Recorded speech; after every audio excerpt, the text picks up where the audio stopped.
example. And also we can use Python, R, SAS and MATLAB to help for simulation techniques. And now here we are going to understand the functions related to the Excel in this. So in Excel, for simulation purpose, Monte Carlo simulation purpose, random and norm.inv covering their syntax parameters and typical use cases also we can use here. The syntax for rand function is like this. There is no need of any parameters, just random of RAND of function we can use for this purpose.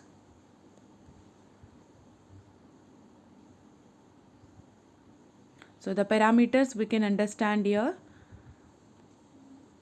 The parameters are probability. The probability corresponding to the normal distribution we have to take, and which must be a value between 0 and 1. This already we know. And this is typically generated by the random of function. Rand of function, mean, the arithmetic mean of the normal distribution, and standard deviation we have to take. The standard deviation of the normal distribution is a measure of how spread the numbers are around the mean. How the numbers are spreading around the mean is standard deviation. Mean already we know. Number of observations, sum of observations by number of observations is the formula for mean, that already we know. For normal distribution we have to take mean, and standard deviation, how measure of how the values are spreading around the mean. Now we have to take the example here. So here an average demand of 10,000 units for new devices, that is mean value is 10,000 with a standard deviation of 2,000 units. And here given that unit sale price typically ranges between 50 and 70 depending on the competitive pricing in the market saturation. And also given that the unit cost influenced by volatile material prices and manufacturing efficiency averages rupees 30 per unit with a standard deviation of rupees 5. These two things are given like this. Now we have to apply Monte Carlo simulation in the Excel sheet. First we have to take the columns demand, sale price, cost and profit in your Excel sheet. So for that, prepare your Excel sheet worksheet to include columns for each variable and a column for the calculated profit. Next step is input formulas for variables. So demand, normal distribution of mean is equals to 10,000 units and standard deviation already given that 2,000 units. And sale price, uniform distribution we have to take rupees 50 to rupees 70, and cost normal distribution of mean is equals to 30 and standard deviation is equals to 5. These are the things. And input formulas for the variables we have to give like this. Norm norm.inv of random of 10,000 comma 2,000. Like this we have to give the formula. In the Excel we have to give like this for normal distribution. So in the next step it will calculate like this. The above equation creates a normal distribution. So for creating normal distribution we are using the function norm.inv. So this particular syntax we must follow in Excel sheet. Random of is for random variables and norm.inv is for normal distribution. This particular syntax we have to remember.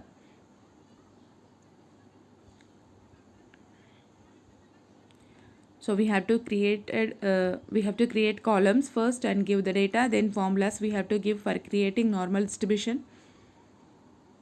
Next, the third step is calculate the dependent variable. So dependent and independent variables is also most important to understand the simulation concept. Now calculate the profit, which is the dependent variable. Dependent variable means the target variable. What we have to find out? We have to find out the profit. So that is the dependent variable. For each simulation using the formula and column D. So here column D is profit we have taken. So that is the dependent variable here we are taking, and three independent variables are demand, sale price and cost. Those are predictor variables. And next, fill down to simulate multiple scenarios. So we have to far down is to create a single simulation. Let us extend it to multiple. So let's say thousands of simulations. Select cells A2 to D2 and drag the fill handle and small square at the bottom right of the selection. So if we drag, we will extend the data to the multiple values. Then finally, step 5 is analyze the results. So after running the simulations, you can analyze the results using statistical functions such as mean, max, average and standard deviations. Don't hesitate to quickly refer to the Excel cheat sheet for a refresher on the built-in Excel functions we will use next. So in this way we can find out like this: min, max, standard deviation, all values, average profit, minimum profit, maximum profit. So in this way we got the answers like this.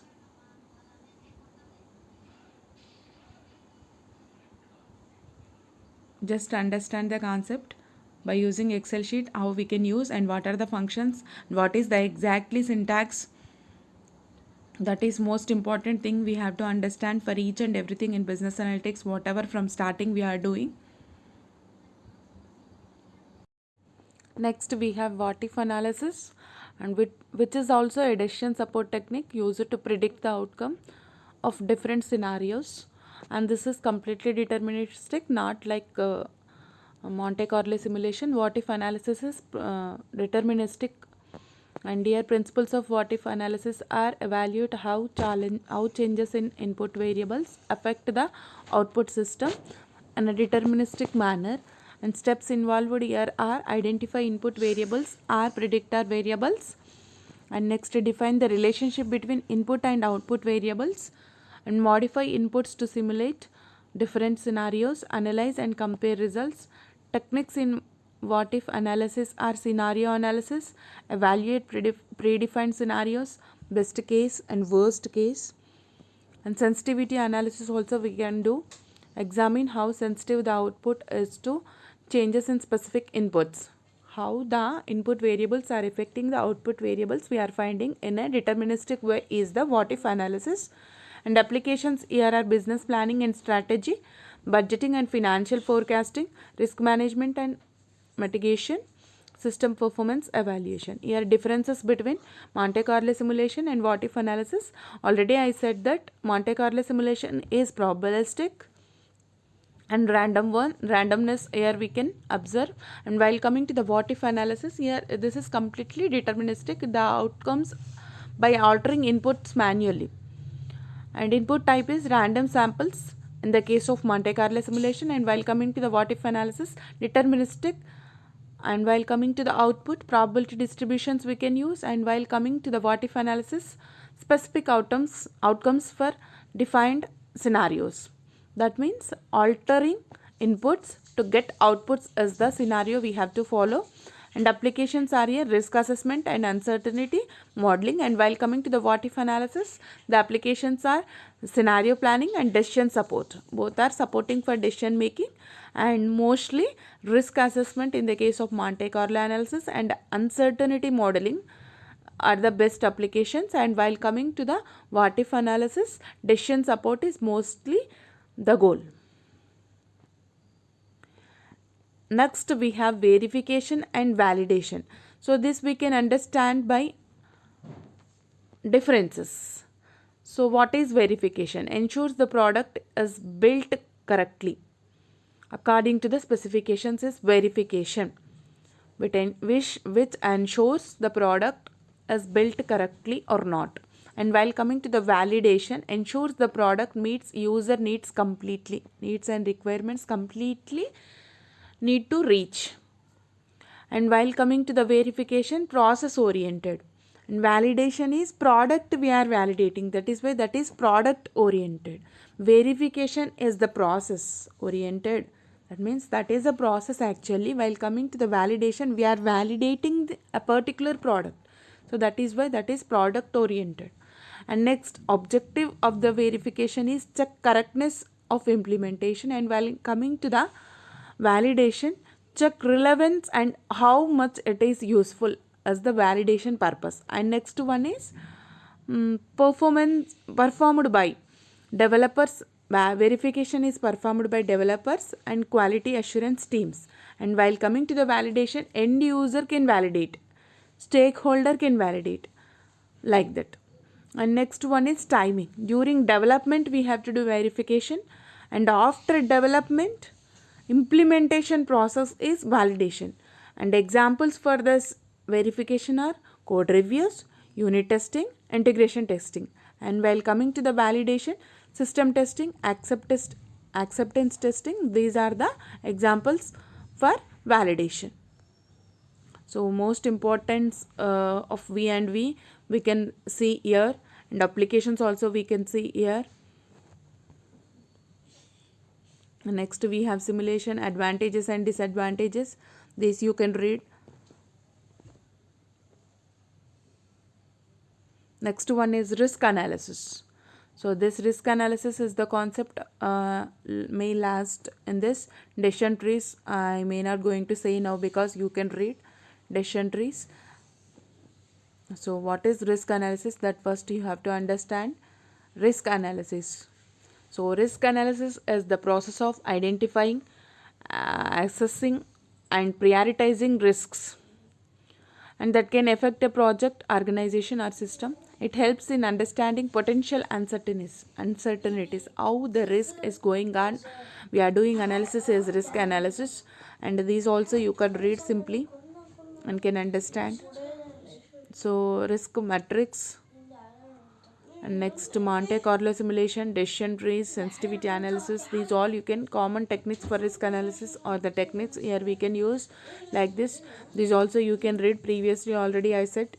And while coming to the random number generation, so next one is random number generation. Previously I told you that for Monte Carlo simulation